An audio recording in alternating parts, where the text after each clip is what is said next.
সুপ্রিয় দর্শকবিন্দু, আজকে আমরা আপনাদের দেখাবো যে আমাদের 9 ক্লাসের আমার শ্রদ্ধেয়, সম্মানীয় এবং আদরের ছাত্রীবৃন্দু, এটা হচ্ছে শম্পা রানী, শম্পা খাতুন। আর এইটা হচ্ছে মোহনা পারভিন। মোহনা, একটু চেহারাটা দেখি।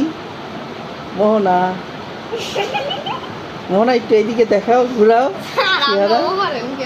আচ্ছা, আর এইটা হচ্ছে আমাদের সুলতানা। মোহনা, একটু হাসি দাও। হ্যাঁ, আর একটু দেখি তোমার একটু চেহারা দেখি। এটা হচ্ছে খুব ভদ্র একটা মেয়ে, খুব সুন্দরভাবে শুধু অঙ্কই করে, ও অন্য কারোর সাথে অত দুষ্টামি ফাজলামো করে না। না, তোমরাও ভালো, তোমরাও খারাপ না। ওকে, ঠিক আছে, আজকের জন্য এখানেই। আল্লাহ হাফেজ।